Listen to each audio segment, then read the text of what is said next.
vampire, huh? Well, that ain't gonna be easy. I made a posting on Nextdoor asking if anyone saw anything suspicious, but it just kind of turned into an orgy of racism. This is ultimately what power sharing and coexistence is all about. A real Israel-Palestine situation. A win-win. She's gone! Who? My baby Dolly! Yeah, Dolly. I'm in love. She's half chicken. Nobody's perfect.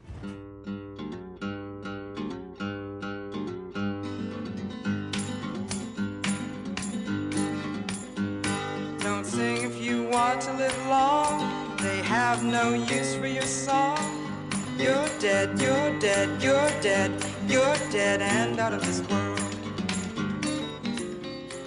You're listening to League Podcast, the Vampire Council. What we do in the Shadows podcast. We're going to do season 3, episode 6 and 7, I think.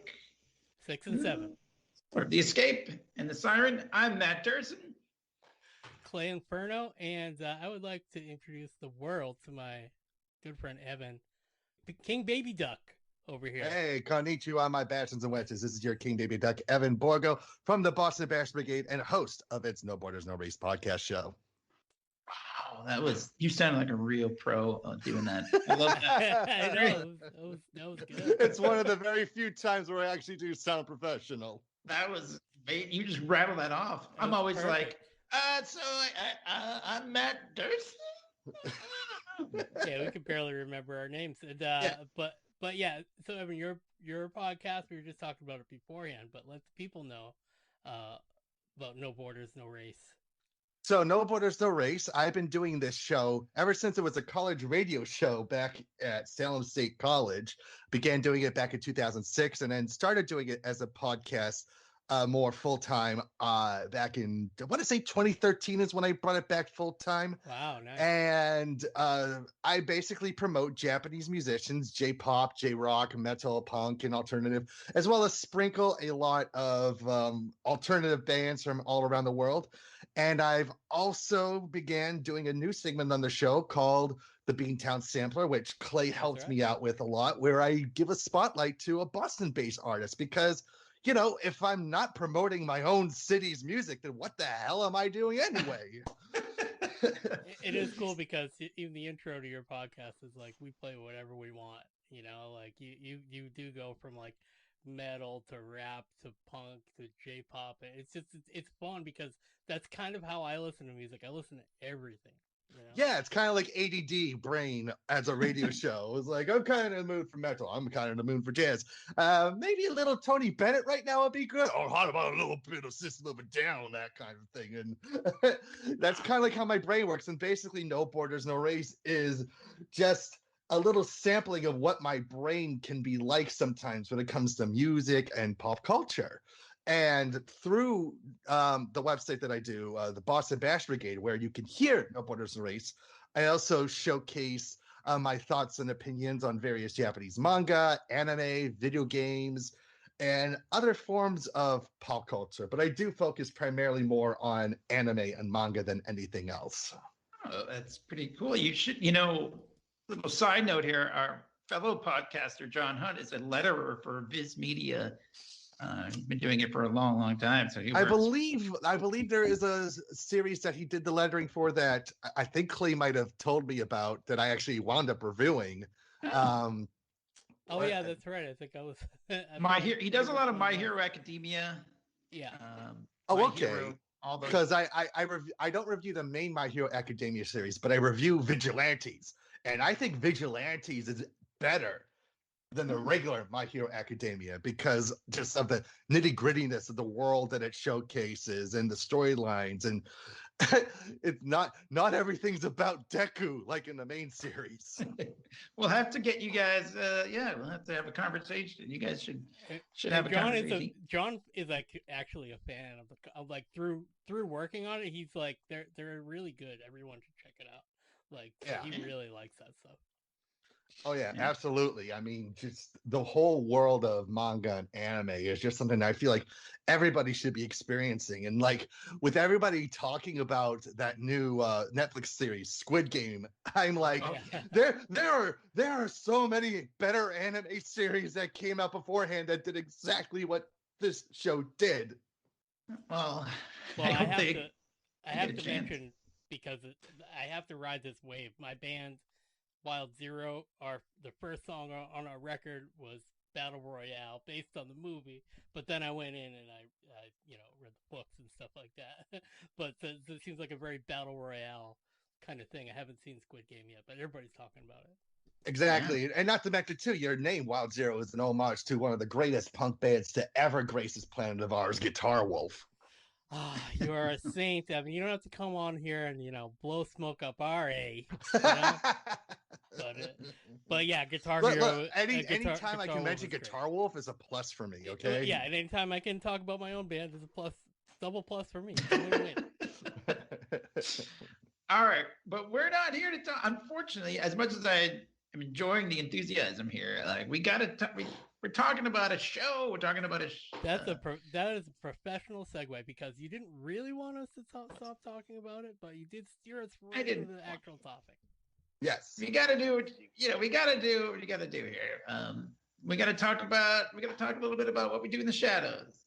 Mm-hmm. We can get back to the music, but yeah. What? Absolutely. So we want to get into, like I said, the last 2 episodes here. We're going to do the first one, The Escape, from a couple weeks ago now, as we're recording this, because obviously it's a weekly show if you keep up with it that way. But this one was, we finally got to see that that elder vampire, the father of all vampires, who escaped.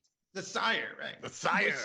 Who escaped like way back in like episode 2 or something. It was kind of like one of those things where he's like banging on the door and was like gonna escape. Right. I guess we never saw him officially escape, but he escapes and he's out in the world, and there's this belief among all vampires that if this vampire is killed, then they will all die. Right, which is like the main part of the lore of vampires. Like, right. Because if you kill the head vampire, they either die or they wind up losing their powers. Oh, yeah. I mean, that's always the thing, right? Like in all vampire, I remember all the way back to like the Lost Boys when I was a kid. That was like the big thing, right? Like, oh, we killed the head vampire. They should all be dead. Right. But the other guy was the head vampire. Right. It's not the Lost Boys that made me think of that. It was actually the episode of The Simpsons Treehouse of Horror when they parody Bram Stoker's Dracula. Right. Classic. But I mean, there's also some speculation that that's all just bullshit. That too. Won't happen. Right. So it's kind of a funny, like, oh, well, we don't know. But anyway, they're desperate to find him. And the funny dynamic here that I think is that Nandor and Nadia like have this kind of thing, because Nadia supposedly reminded that I said you have to feed the sire, and he didn't. So Nandor is blaming himself and he's beating himself up. He's like me the past couple days. I've just had one of those like weeks where it's like I make a mistake at work, and you're like, please hand me that dagger over there as I commit seppuku because I'm the worst person in the world. So I study Japanese every single day and I do pretty well, but every time I get one question wrong, I'm like, just fucking kill me. Like, yeah, why did I do this? Like, no, doesn't matter if I got everything else right. It's that one wrong. I'm like, just end it. Like, I give up. I feel like Nandor is and almost... Evan could talk Japanese together. That's another all right. There you go. Yeah. I feel like Nandor is doing more of that Chris Farley, like stupid, like that's how I feel. The funny thing is, Nadia is she has the ability to say, no, it's my fault. I didn't. She wrote like a Post-it note. She even has like a post that she said she never gave him, but like she doesn't want to take any of the blame off him at all. Yeah. She's only too happy to have him blame himself. Yeah, kind of the cold open. They like cut away. She's like, who's to say who's really to blame? Although she feels kind of guilty about it. Yeah. It's pretty hilarious. Yeah, and so then they have to go all over the city. They get Guillermo, who is a vampire hunter. He kind of takes control a little bit, kind of like he's kind of a dick about it too. Well, you know what? I gotta say, I'm liking this aspect of Guillermo now, because now that he has the power and shows that he's actually a lot stronger than any of the vampires, I think he has the right to be a little cocky, a lot more in your face, especially with the fact that, you know, he wants to be a vampire, but they won't let him be a vampire. And this is his kind of way of, you know, flipping him off in some way or fashion. I mean, right? you're Like, probably I can talking be better than a vampire. I'm better. right. I mean, you probably talked about this when in the episode about the Chamber of Judgment, the previous episode, about how he gets to sit in the chair, and I'm like, you know what? I feel like this was the most appropriate thing to happen. Yeah, it's If true. If he can't really be a gets to vampire, be- he can at least have the power. It is kind of funny. He is definitely asserting himself these last few episodes. Yeah, where he's like, wait a minute now. And the vampires, they're kind of like specifically like when he says, okay, like I'm gonna come up with a plan. You know, they're at first they're like, fuck you, but then they're also like, yeah, okay, you want to come up with a plan? Go ahead, come up with the plan. They're kind of into it Because they don't have a plan, so right. So meanwhile, my favorite parts of this season, I don't know, we may jump around a little bit here, but we have now, because Nadia and Nando are doing the Vampire Council stuff, we get to see Laszlo and Colin Robinson sort of team up here all the time, which is really, they kind of become buddy. yeah. These are my favorite parts of this season. So like in the next episode, it gets even better actually, but like this one, they're hilarious together. I think they're just a great. Yeah, because I guess for the other seasons, it's more like Laszlo and Nadia and like, you know, Nandor and Guillermo, but now they're like, you know, straight up doing like a storyteller thing with post-it notes. It's like, let's put these two together. Let's put these two together, and it's working out great. Well, this is the really funny. So yeah, like this is a callback to way first season because they actually dig up the Baron. Yes, which was a Doug great Jones callback. is back, baby. So, but it's so funny because first of all, they didn't know where he was. They were trying to remember where they buried him. And I thought that I was pretty convinced that the Baron was actually dead because he was all sunlight and ash. I didn't think they were going to bring him back. So it was genuinely a surprise, and I died laughing. Well, apparently he was feeding on. So they just come out and say that they've been burying like human remains in the yard, which I guess they've shown over the course of the series, like a lot. Like they show Guillermo out there burying human parts. I mean, where else are you gonna hide the corpses? I mean, it's not like they could like toss them in the morgue or something like that without anybody looking. Right. Yeah. So they're just burying him in the yard, and apparently he's been sort of feeding on the, you know, the leftovers. And then he was trying to dig himself out. Oh yeah, with his one arm. But he didn't know what direction. Like he couldn't tell which direction he was. So he was going like sideways. And then that's like such a impossibly crazy thing to say that Colin Robinson just goes, "Yeah, that'll happen when you your arm is." Yeah, and he just kind of like trails off, like very deadpan. So and I love it. His arm is like attached to, it's like burned to his chest or whatever. It's really gross, but like hilarious. I mean, props to Doug Jones for coming back to playing this role. He's just so he's so delightful as the Baron because when you first meet the Baron, you think he's gonna be like this stick up the ass kind of vampire, but like then when you finally take him out, he turns out he's as dumb and kooky as the rest of the vampire crew. Right. It definitely showed you that no matter how long you live, you don't really gain any sort of wisdom or knowledge or anything. Right. They're all really dumb. And he could be content living in like undead living in the backyard trying to dig himself out for years. You know? Yeah, he wasn't even just content.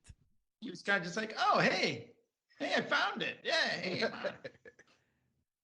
Yeah, he is great. I also want to give a little shout out here. I don't know if you guys ever watched Difficult People, that show. I've seen it. Yeah, I think I've seen a couple I've episodes of seen a that. couple episodes, and I do like Julie Klausner. Julie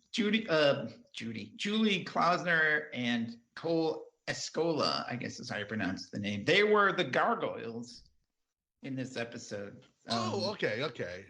So you got a great comedy team here, like the assemblage of the cast with like Kristen Shaw, Judy Klausner. They're all like best show with Tom Sharpling people. Tom Sharpling is a writer for the show too. You know, he was on our podcast somehow. I don't even know how, but he was. But yeah, so like as they're looking, they go to these gargoyles that are sort of like the gossip, people of the Yeah, Kristen Shaw's like they're a bunch of gossipy bitches. Yeah. You know, with Kristen Shaw like now kind of sort of joining the cast, it's gonna make me start wondering whether or not there's going to be a bit of a connection to what we do in the shadows to the realm of Flight of the Conchords. Oh, a little crossover. You know, Jemaine Clement also being involved in that, of course. It would be very easy just to make that little leap. That would be hilarious. Kristen Shaw is awesome, of course. Yeah, I've been a fan of her since back when I just knew her as the voice, whether it's as on Bob's Burgers or on Gravity Falls. But she is legit a very, very funny woman. Oh, absolutely. I think the Bob's Burgers is the first I ever heard her. Yeah, but man, so good. Yeah. So I'm glad that she's been on like pretty much this whole season. So it's great. I think she'll be a regular by the next season. If they're still part of this whole council thing and such, I'm going to guess that she will be a regular in season 4. Well, when I was rewatching that, I was having similar thoughts today. I was like, she's got to just be part of the cast now. This just has to be part of it, part of the billing, you know? Like, well, I mean, especially with the fact that she kind of looks like she has a thing for Gilmore. Yeah, what's up with that? Like, but does she have a thing for him, or do you want to eat him? I don't know. I think, considering the fact that she likes spending time in his room thingy, I can't even call it a room. I think she has the hots for Guillermo. It seemed like she did have the hots for him, and he didn't want to have anything to do with it. The mean playground sort of way when she's like, oh, all the familiars they stay in here. Like, you have to stay in here. Like when she's giving the tour initially, and she's like, nope, you stay in there. You stay in there. Well, it seems like she just wanted to get him into the bed. Like, that's what I don't know. That's what I got out of it. I don't know. Me too. Yeah. That was hilarious. I love that, like, weird little, like, it wasn't even subtle, but it wasn't something that they really talked about much. Like, but yeah, I mean, when you think about, like, it seems like they're adding the Baron as like a regular again. Like, it seems like they're adding cast members. So I'm down. I don't see the Baron being a regular. I think he's going to be more recurring than regular. Yeah, maybe. Especially with how the episode of the Escape ends. Yeah. The dog was like his horse or whatever. Like the dog that was the beast in the last episode. They were like, "Oh, this horrible beast." It was just a little... Yeah, so that is the funniest thing. They put the Baron on top of the dog and have him ride him, and then because then they go out, they get the information from the Watchers, the gossipy bitches, and then the Watcher when the guide and Nadja leave, they're like, what a bunch of messy bitches. I'm obsessed. And that was the guy, right? That was Cole. Yeah, that was Cole. I love it. I'm obsessed. Yeah. But yeah, they do. After all of the, the craziness, they do end up finding. It reminds me of the end of Gremlins. Am I crazy? Where they're in the store and like they're looking for that last gremlin, and like they're trying to keep him from getting in the water and stuff. And I don't know, it just reminded me of that. And I think he's even driving around in one of those little cars, just like Gizmo was driving around in. That's right. Now I'm seeing it. I am now seeing that. All right. It's a deep cut. Well, Laszlo's always calling Guillermo Gizmo anyways. Exactly. He does Yeah. call him Gizmo in that very scene, I think. Mm-hmm. And then Laszlo, I mean, this is the silliest joke. I mean, I can imagine, but like he's trying to like whistle, and he swallows it. I'm trying to. It's Right? a Yeah, he harmonica. swallows. No, Well, a harmonica. harmonica. Every time he I'm sorry. talks, it's that. Yeah. I don't have a harmonica on me, so I can't. That was pretty good though. That was pretty good. Yeah. I mean, the closest thing I have right here is this slide whistle here. Whoa, that's awesome. Do that more often. Yeah, we got to get one of those for our. They're good for impromptu boner jokes. all Dursin has is a goat that screams. Yeah, where's my goat? Hang on, let me. I don't have anything that makes noise in here. But while he's looking for that, there was a funny next. There it is. That's the only. Oh. Did you guys hear? Do you guys ever go on the Nextdoor website? Are you signed up for Nextdoor on your for your? Oh no! I know of Nextdoor, but I get it. I got the joke. Yeah, Yeah, well, that's one a of great- my live streams, I was like, I went on to I talked about like what I saw on Nextdoor because I couldn't believe it, and he's like, Carl Robinson says, yeah, I posted if anybody's seen the Sire on Nextdoor, but then it just evolved into just a fury of racism. And then, Yeah, he does an orgy of racism. An orgy of racism. And like that's exactly my experience. Like it didn't take me like 5 minutes to be like, what's wrong with these people and their welfare checks? And I was like, whoa. I thought we were just like putting free stuff out on the curb. It is pretty weird. Like, I mean, I did find. I don't know how Nextdoor became Parlor, but okay. Yeah, I mean, Yeah, it is right. bizarre. I did find a parking space though on there, so that was very. It was pretty helpful for me, but I never really delved into. Yeah. Well, into it. I just. Yeah. you should have been a little suspect when you go up to the parking space with a big swastika painted on the. Yeah, I mean, you know. I thought that was a an arrow pointing me. To, Yeah, park here. Yeah. But I know that was a great joke. They're everywhere on the internet. There's no escaping it. You know what I mean? There's no safe haven. It's all Oh just. God, no, there isn't. As much as I try so much with finding a good, safe area to post or anything like that, it's just, oh God, there's so many horrible people on here. Yeah, I'm still on Twitter. I don't know why. It's one of the few places I could promote. That's why. Yeah, I'm obsessed.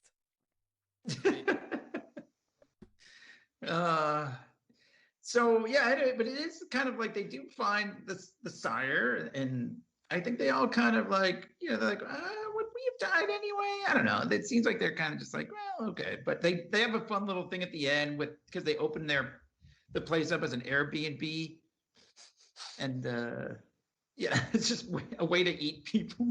Yeah. Which is great. Oh, you can check in anytime you like, but you will never leave. It's like I forget exactly how they describe the dumb people that come and sign up for it, but there was a funny. I forget what it was now. I should have taken. It was like notes. a meat bag sort of thing. Yeah.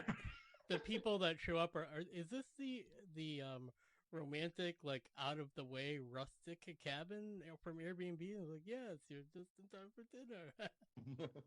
Right. It's really the only way that like the Baron and the Sire can. Oh, but also the Hellhound. We find out actually he does have powers. He like can shoot fire from his mouth. He really is a Hellhound. He's not just a regular dog. That's right. And the Baron goes like something like, "Oh, that squirrel it drives him crazy."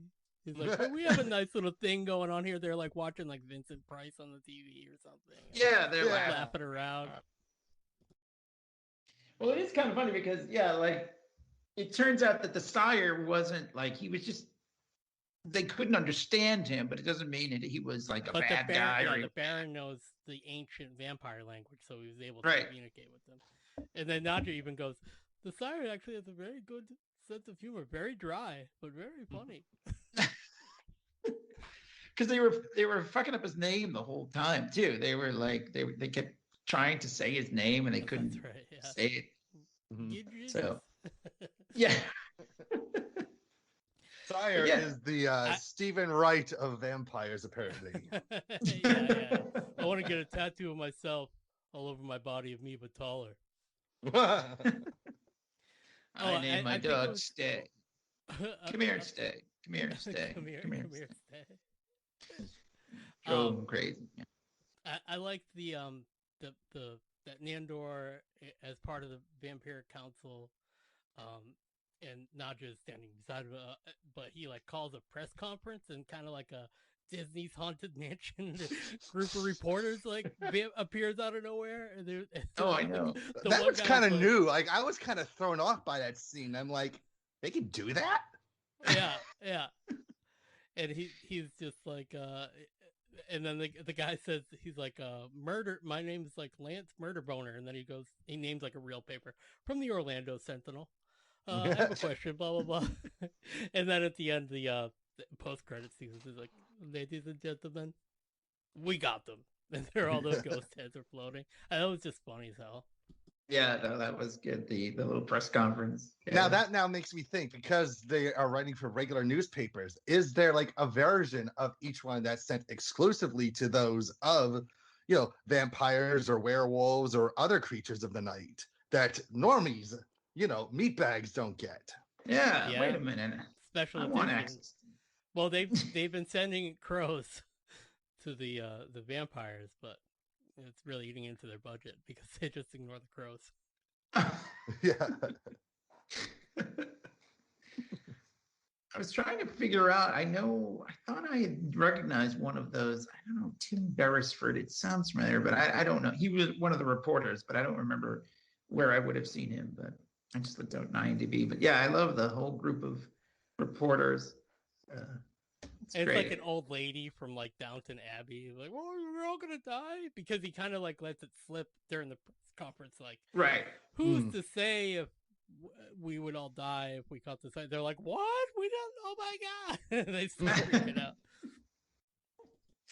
Yeah, so that's the other problem, is that there would be a panic if they let him, roam free too long. So, but anyway, yeah, the escape. That's basically it. Quick little synopsis. I had to go back to the press conference because it was so funny. No, that's very, very good. But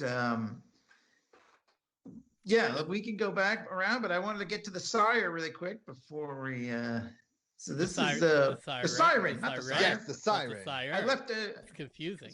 One more letter. Yeah, it is confusing. Yeah, Siren. It's funny Siren. because I wrote some notes and I wrote the escape, and then I wrote the Sire escapes in all caps below that, and then I was like, is the name of that episode the Sire?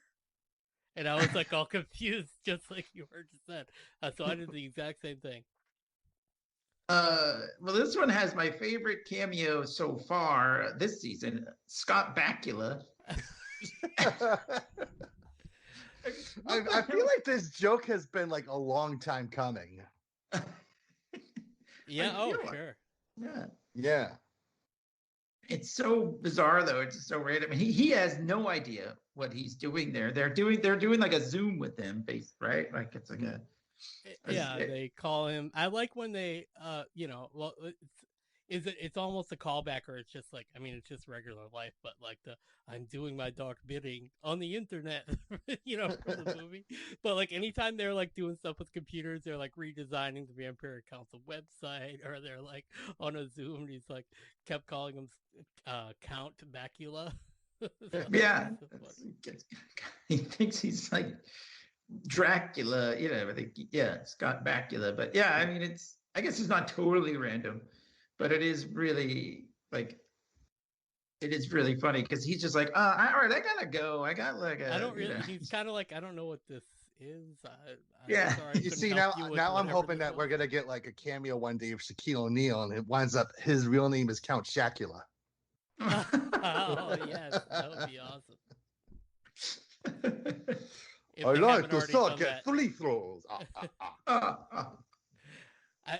By the way, vampire-related news, and I'm not surprised, but I guess the Hotel Transylvania 4 movie was so bad that Kevin James and Adam Sandler turned down the voice roles in that movie, and they had to Danny recast Taranowski wasn't involved with it, so of course it was gonna suck. They have they have recast the voice, and it's just gonna go straight to Amazon. They they cut their losses. They sold it to Amazon. Crazy. Wow. But I mean, for Kevin James to be like, no, it's not good enough. You know what I mean? I mean, and Adam Sandler too, who I actually do like. Adam Sandler. I'm not really a Kevin James fan, but like, I mean, I hear he's a Jack jerk in and real Jill. life, so Yeah. I heard that too. Adam He made Sandler's Jack good, and though. Jill, but won't make Hotel Transylvania 4. Right. Like he has standards. It has to be. Well, pretty that's why bad. we haven't had Jack and Jill 2. Right. Didn't that win the Razzie? Yeah. Adam Sandler won Best Actress or Worst Actress. The worst actress. That's I funny. love Dursin it. loves the Razzies. I do love the Razzies. I do. Me too. Yeah. All right. So yeah, the Siren though, the title. Well, actually, we get it right off. I love this one because it jumps right in. Laszlo and Colin Robinson are out at like a dock, and he's like, "Oh, there's something." He turns into a bat and just kills. He's like, this boat will do. partiers. He immediately kills him. Yeah, these partiers on a boat because they're going to take the boat because they're going to go to Plum Island because Colin Robinson thinks that that's where his energy vampire ancestors, or I guess whatever you call them, are. Yeah, he said they did it. Where they originated from. There, Right. and yeah, he found a map in the Vampire Council place and everything. Yeah. So he's all into it. I love the Plum Island. That was where they were going to send Hannibal Lecter for his, like, if he gave away like what he knew about in Silence of the Lambs. Like, that's my knowledge of the Plum Island research. Quid facility. pro See, quo. I only know a Plum Island down in Newburyport, so like that. This That's was what I was thinking. I was like, is That's what I that thought too. I thought, wait a minute, no, that's not the same Plum Island. Yeah. There's actual plums in the Newburyport one. I don't know what there's in the in the New York one.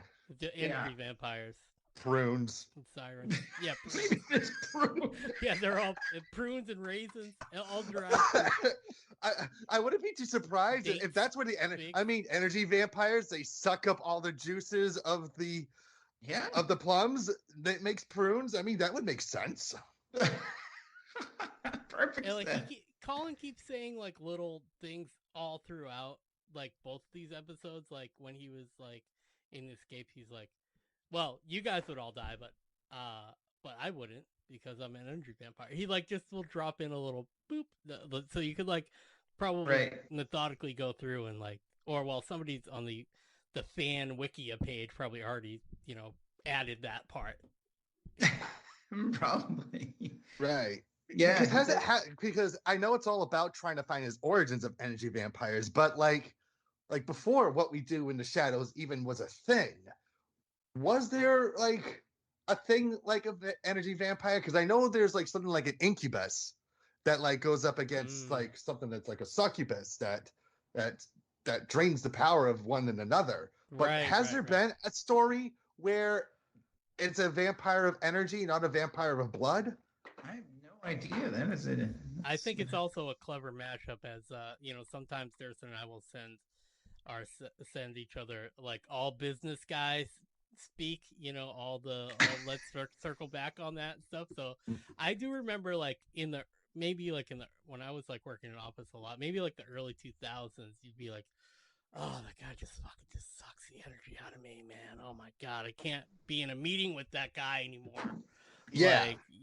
Like, it's like, that's like sort of like a cultural thing, I think, with Colin Robinson, of course. But then, yeah, mix it with whatever sort of mystical reason he is that way. Well, yeah, I think like in the world, pre what we do in the shadows, it was kind of also called a psychic vampire, but I don't know where, like, I think they're kind of the same thing, but I mean, there's just different kinds of vampires, I guess. Although I had never heard it referred to as an energy vampire before, but it works in this case because he's just so. I probably came up with it. Maybe, yeah, probably. Would be great if they find out like the leaders of the energy vampires. It's either Stephen Root as his Milton character or Gary Cole as Bill Lumbergh from Office Space. That would be so hilarious. What a great crossover that would be. I mean, it wouldn't be too far. I mean, I swear that Mike Judge has done something with Jemaine Clement in some fashion or yeah, something. he must have. He had to. He had. So anyway, the line that I like in this scene is when Laszlo's talking about what a great like sailor he was, or captain he was, like sea captain he was, and he said, I scrubbed the poop decks or whatever, and like Colin Robinson thinks that's kind of funny, and he's like, no, that's what they're called. Which is really just true. Yeah, and Colin just kind of like, oh, like he does that a couple times. He's like, oh. Yeah, he's like, oh, all right. But I love this is another. So like we've seen Laszlo was a lawyer. He was, he had his car that he couldn't really drive. Now he was a sea captain. He said he was on the Titanic for about 2 seconds. Like, right. All this Probably stuff would have crashed it. Yeah, right. All this stuff, and he but I mean, he doesn't do any of it well. Like he can't do anything. It's that jack of all trades, master of none sort of thing.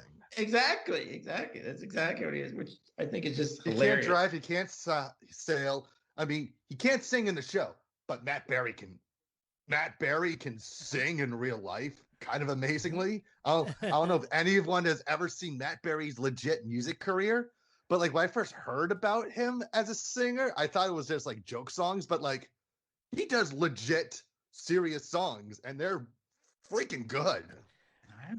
I know he was playing the piano. I don't know. That's like he played the theme song.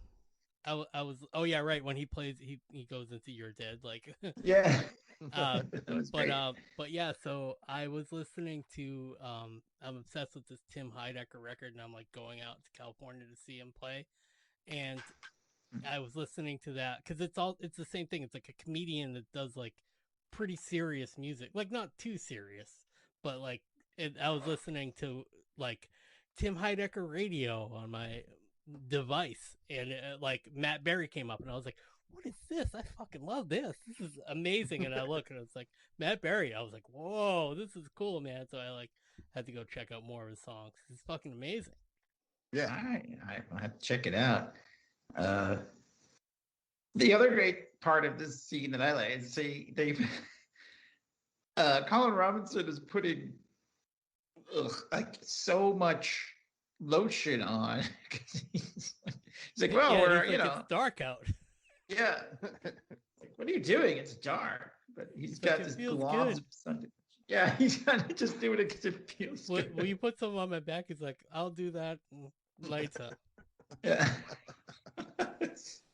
This is what I mean. Like I think I'm fine if the show is just the two of them. But I get you need the other guys too. But you do, but you can tell that that Laszlo and Colin would make one hell of a road trip movie. Yeah. And Laszlo this season is especially stupid or something. Like, I don't know what it is, but just like how he delivers his lines and everything is just like, it's just dialed in such a way that he's like such an idiot that you love him. Yeah, I don't know if Matt Berry is just happy now because it seems like they can say fuck more or whatever. It's almost like, they can be a little more like, like rambunctious, I guess, or whatever with the language and everything. He seems like he's just having the best time. Everybody seems like they're right. like really. Yeah, I think FX might have changed a lot of their standards and such. So you're seeing a lot more cursing on shows than you couldn't have on previous ones. Yeah, but I don't know. I don't know if that changes how they play it. I don't know, but it seems like, yeah, Matt Berry is just they're having fun. Just yucking it up. Fun. So. Yeah. So meanwhile, speaking of, we would be remiss. We have to mention the other storyline going on with Nandor, Nadia, and Guillermo, and her doll, the Nadia doll, it just decides to leave, and I love it. She even takes like that. What do they call it? Like the hobo, a bindle. A bindle. Oh, a bindle. Okay. Yeah. But yeah, like, so she's feeling really neglected, and she's like, pick me up, but not little one, because Nandor and Nadia are fighting over the Vampire Council because they've come up with they work on opposite days as the leader of the Vampire Council, and then Christian Charles like they just undo the thing from the. It's the most inefficient way to run this thing. The previous day, they just override whatever the person did the previous day, so nothing gets done.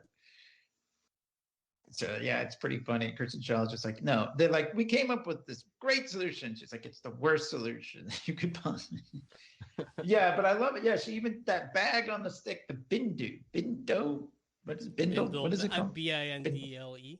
Oh, okay. Yeah, the bindo. So she just like leaves. I love it. Like it looks like, you guys ever see that movie Puppet Masters from the 80s? Yeah. Oh my God. So yes, those two, I saw the first two, and I can't remember if it's related to the universe, but I remember watching Doll Man versus the Demonic Toys. I can't remember if that was like a spin-off of it, but I get where you're going at. It looks exactly like that, right? I mean, am I the crazy? Guy, I just saw like a little, I don't know, it was like a behind the scenes clip. I see a lot of stuff because we're in all these, to promote this dumb podcast, we're in all these groups for what we do in the shadows. There was like there's a guy that does that. He's like, since day one, he's always done Naja's like all of the puppet work. The only thing that's CG is her mouth. So like even when she was walking with the bindle, like and even doing the sword, like I love the training montage she had with Andor, and she like she somehow knocks the sword out of his hand, and he's like, oh, he's good. I know, I love it. He said, shit, she's good. I love it. So I wonder if that was improv, because like maybe like he was so impressed by the puppeteer doing all of that. Maybe. It is pretty impressive, because I mean, it doesn't, everything now looks so slick and so like, CGI and whatever, but like, yeah, that's a fucking puppeteer. That's amazing. I mean, it makes it funnier, you know what I mean? Like it adds to the comedy, which is what it's all about. But yeah, I love it. It's great. I have always loved the puppet, like in little doses as it's around throughout the series. It's kind of just like a line here or there, but now this whole episode, 50% or so is about the puppet. So really, really good stuff there. But yeah, it is an actual puppeteer. It's amazing. But yeah, so she leaves, and then when Nadia finally discovers, like, that then she freaks out. She's like, "Oh no!" So now we have to look like. Her. Yeah, it's another hunt. Last episode, we had to find the sire. Now we got to find the doll. It's yeah, they get. I found it kind of interesting that they would do 2 chase episodes back to back. Yeah, it's kind of weird, but it's okay. Almost every episode. I'm checking. It's like 2 different groups of people wrote those 2 episodes, so it could have been a really funny coincidence. Yeah, that's true. Yeah, it seems. I wonder if they were even just. They just put them in a certain order without even really like, okay, we'll do this one, then we'll do that one. But yeah. they seem to be doing more like going out of the house and stuff, and going to the gym. That's true. Yeah, going to the gym. But yeah, the main part. So when Laszlo and Colin Robinson get to Plum Island, or did they even make it to Plum Island? I don't remember actually. No, remember they crashed right where the siren is. Yes, and because the music of the siren, it's so funny because like when they hear the music, they're like, "Oh, that's the most beautiful thing I've ever seen, ever heard." And then when he sees the siren, and the siren's like eating people parts, like just eating things. It's got like chicken legs and a woman body or whatever. He's like, oh, I'm as soft as a whatever. I forget his line, but he is not enthralled anymore when he sees it. But when he hears her, he's like, oh, oh man, I could, it's really funny. I forget the line. He's completely not aroused, I guess, but I don't remember the line. But it's too funny. But yeah, but Colin Robinson is still okay. He's kind of like, I could, it's okay. Not, nobody's perfect. He's still kind of into like Kids in the Hall. Oh yeah. Yeah. I was totally thinking of the chicken lady. Like, yes. I'm gonna make you an omelet. Right from my body. It's with my egg. Yeah. I was like, it's chicken lady. Redo. Yeah. I saw Kids in the Hall when they played the Wilbur a few years back, and Oh, they still nice. got it. They still got it. Like, Nice. I'm looking forward to the new season when they're, which I think is premiering early next year. Wow. All right. Scott Thompson's a nice dude too. Super Oh, I can cool. imagine. Like Scott Thompson, I think is probably one of the funniest people on the planet, and I think he's truly underrated both as a comedian and an actor. Yeah, he's great. I'm watching my I'm hand wringing my way through Hannibal right now, and he's in that show. He's like a regular in that show. Oh, really? Yeah, Oh, it's like cool. it's like a serious part. It's not a comedy. Yeah. Although they give him the funny lines if they're gonna say anything funny. It's not Hannibal going, "Have you met my friend Buddy Cole?" Right, exactly. Or my friend the chicken lady. The chicken lady. Yeah, I mean that's basically what it is. I mean, like it is really funny. I mean, I love it. Laszlo says she's half chicken, and he says, "Yeah, well, nobody's perfect." Like, it just looks And she great. goes, "Excuse me, guys," and she picks up an arm and she's fucking just like eats it like a chicken wing. Yeah, like just right down the gullet, you know. But doesn't she ask them if they want any or something? I forget. Yeah. I'm actually They surprised kinda that they go- didn't go for a dick joke right there. Yeah. It's true. And like, yeah, like Colin he's he's all into her, and Laszlo has to try to get him away because it's just like, And they're like, well, they're both kind of entranced when she's singing, but when she's talking, they're like, "Oh, I don't know," you know. But then Right, she'll, Laszlo. like, But Colin start is singing like, and he goes, yeah, "That's the birds most of a beautiful thing feather, I ever." guess. Yeah, Right. exactly. and then like there's that great line where he says, "It's not the first time a beautiful woman has shit on my shoe." Like, Yeah. Yeah, it makes you think of like all the weird shit that he actually might be into. I was Yeah, gonna make a right. vor joke, but then I realized that I think being into vor comes with the territory of being a vampire. I mean, yeah. So yeah, he has to try to convince Laszlo has to What try are to they convince Colin singing? Robinson They that like end up singing together, like "Islands in the Stream," and like Colin's doing this hilarious dance. I mean, yeah, because it's not real, is what he's trying to, it's like it's just the singing, you're not into it's a siren, and it's what they do, and Even I- Laszlo cuts off the like Colin like trope of the show, like the monologues. A siren is this?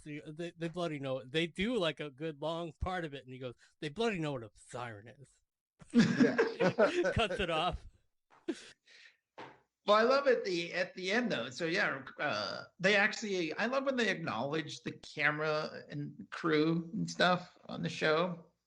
And they Yeah, did they that did in a this little one where he earlier, cuts off too. all their sound, all their microphones and everything. Well, first of all, they go to Best Buy. We can't forget that. Can't skip over that because that's the most hilarious thing.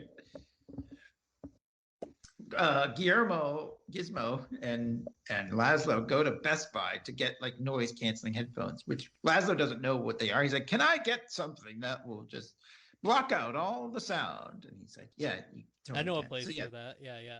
yeah. So they go to Best Buy, and like it's She's so open funny. late, They never. I guess. Yeah, I this guess one, so. Yeah. Maybe it's New York City, so whatever. Maybe they're open till 11. But yeah, they go in and like Laszlo gets kind of talked into buying all kinds. He's like, "What about that? Sounds, and they buy all kinds It's of like, crap." give me this like drone, give me this or that. Yeah, he's like, "What is this helicopter?" I forget what he calls it, but yeah. And then It looked like me when I first bought my first surround sound system back in 2002. I want this first and this thing. Oh, this movie would sound great in my surround sound here, man. And I'll take this and this and this and whatever. Yeah, you probably had to grab some DVDs to go watch on that thing, huh? Back course. in 2002, yeah. Yeah. The very first one I bought was for the Clerks cartoon, by the way. Oh, nice. That's a good one. Nice. Yeah. So and then they're trying to talk him into like the warranty and all the, like you gotta, the Best Buy, the Geek Squad, whatever protection plan, all this stuff. And he does the brain scramble. He's basically, "You will not talk me. I will not be buying your, but there's one thing that they do. He does want. I forget what it is.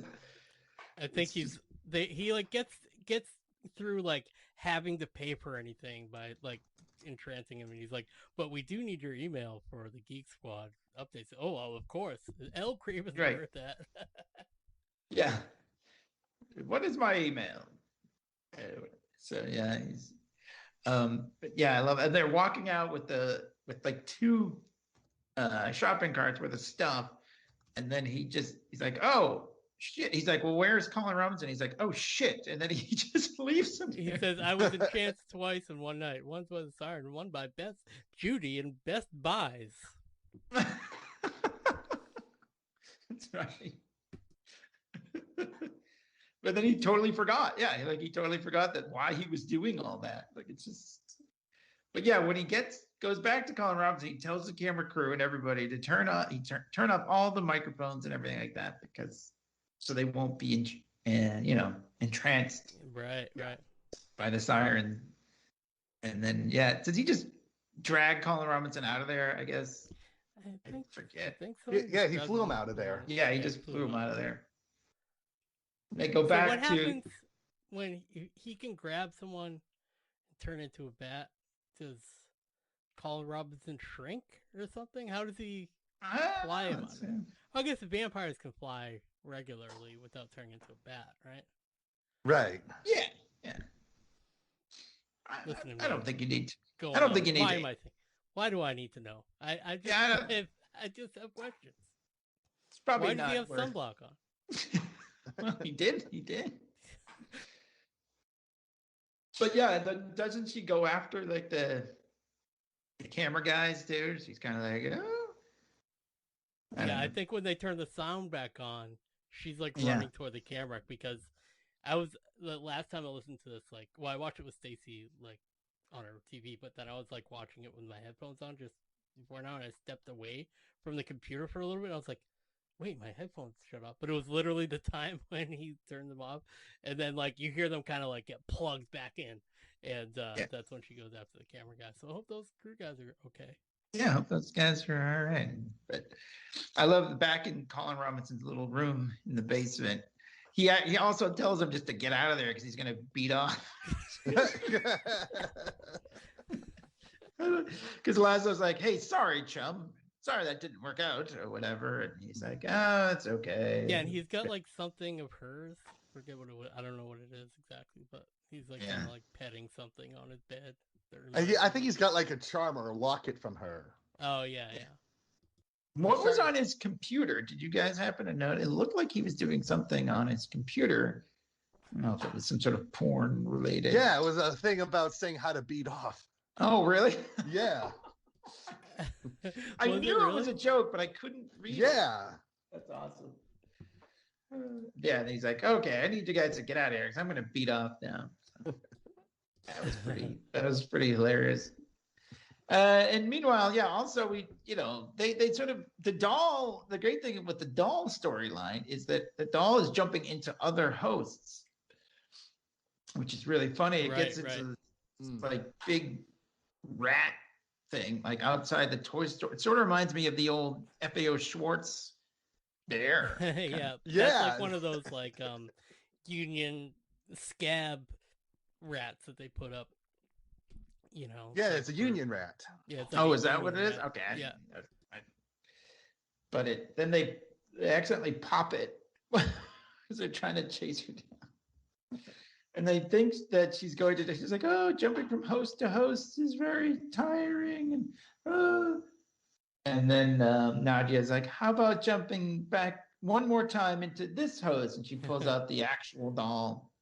Yeah, because this is after them going to another another store. They're like in the Toys R Us, and she was hiding. She's like, this is exactly what I would do. I would hide, and then some little girl would like pick me up, and I would go home, and then I would torture her. That's exactly what I would do. So she's like sitting on the shelf, and then she attacks Nandor, and then jumps into like a mannequin. And there was another like puppet thing where the mannequin's like walking, looked like a bad like C-3PO or something. Yeah, totally. Nadja Doll is a slightly different personality than Nadja. Like they do something.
Mahalaquin.